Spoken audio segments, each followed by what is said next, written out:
સુરતમાં એબીવીપી દ્વારા વિરોધ નોંધાવવામાં આવ્યો હતો। એક્સટર્નલ એક્ઝામને લઈને એબીવીપીએ વિરોધ નોંધાવ્યો હતો। વીર નર્મદ દક્ષિણ ગુજરાત યુનિવર્સિટી દ્વારા એક્સટર્નલ એક્ઝામમાં બંધ કરી દેવામાં આવી છે। 1 મહિના પહેલા આવેદન આપી રજૂઆત કરવામાં આવી હતી। સુરતમાં એબીવીપી દ્વારા વિરોધ નોંધાવવામાં આવ્યો હતો। એક્સટર્નલ એક્ઝામને લઈ એબીવીપીએ વિરોધ નોંધાવ્યો હતો। સુરતની વીર નર્મદ દક્ષિણ ગુજરાત યુનિવર્સિટી દ્વારા એક્સટર્નલ એક્ઝામને બંધ કરી દેવામાં આવી છે। 1 મહિના પહેલા આવેદન આપી રજૂઆત કરવામાં આવી હતી અને આવેદન બાદ કોઈ નિરાકરણ ન આવતા આજે એબીવીપીના કાર્યકરો દ્વારા વિરોધ નોંધાવવામાં આવ્યો હતો। ગુજરાતની તમામ યુનિવર્સિટીમાં એક્ઝામ લેવામાં આવે છે અને વીર નર્મદ દક્ષિણ ગુજરાત યુનિવર્સિટીના મધ્યમ અને ગરીબ વર્ગના વિદ્યાર્થીઓને ભણવા દેવા ન માંગતી હોવાનો આરોપ એબીવીપીએ મૂક્યો હતો।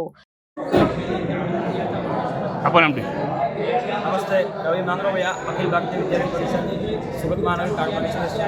આજે વીર નર્મદ યુનિવર્સિટીમાં કેમ ધરણા પ્રદર્શન અને આંદોલન ઉપર ઉતરવું પડ્યું, રામધૂન બોલાવી પડી? વીર નર્મદ દક્ષિણ ગુજરાતે સાઉથ ગુજરાતની એક મોટી યુનિવર્સિટી જે કહેવાય એ યુનિવર્સિટી છે જેની અંદર દર વર્ષે 10 થી 12,000 વિદ્યાર્થીઓ એક્સટર્નલમાં એડમિશનો લેતા હોય, જેના કારણે વિદ્યાર્થીઓ આખા દિવસ જોબ પર જતા હોય તો એવા વિદ્યાર્થીઓને એક્સટર્નલમાં એડમિશન મળી શકે છે। પણ યુનિવર્સિટી આ વર્ષે એવો પરિપત્ર બહાર પાડ્યો કે આ વર્ષથી યુનિવર્સિટીની અંદર તમામ એક્સટર્નલ કોર્સ બંધ કરવામાં આવે છે। તો આ એક વિદ્યાર્થી માટે, એક શિક્ષણ જગત માટે એક નિંદનીય ઘટના કહેવાય, નિંદનીય ઘટના છે, જેના કારણે આમાં વિદ્યાર્થીઓ પણ એક ભયના માહોલમાં છે કે અમે એક્સટર્નલ કોર્સ કરવા માંગીએ છતાં બી અમારે એડમિશન નથી આપતા।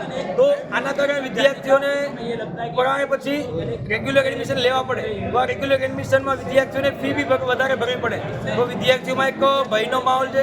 અને વિદ્યાર્થી પરિષદે એક આવેદન પણ આપેલું છે કે રેગ્યુલર જે એક્ઝામ લેવાતી પહેલાં એક્સટર્નલની એક રીતે એક્સટર્નલ કોર્સ પાછો ચાલુ કરવામાં આવે, છતાં પણ યુનિવર્સિટી પ્રશાસને હજુ કોર્સ ચાલુ નથી કર્યો। તો એને લઈને વિદ્યાર્થી પરિષદ દ્વારા આજે ઉગ્રથી ઉગ્ર આંદોલન યુનિવર્સિટી ખાતે કરવામાં આવી રહ્યું છે અને વિદ્યાર્થી પરિષદની માંગ છે કે આગામી સમયમાં આ એક્સટર્નલ કોર્સ ત્વરિત ધોરણે ચાલુ કરવામાં આવે અને વિદ્યાર્થીઓનું જે જીવન જોખમમાં મૂક્યું છે એ જીવન જોખમમાં ના મુકાય અને વિદ્યાર્થીઓ કોઈ યુનિવર્સિટી અને ભણવા આવી શકે।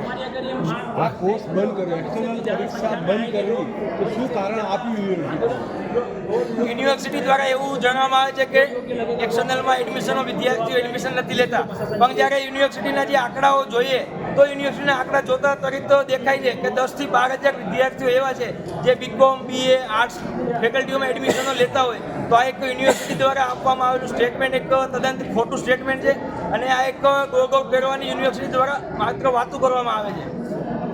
Bureau report, Janadesh news.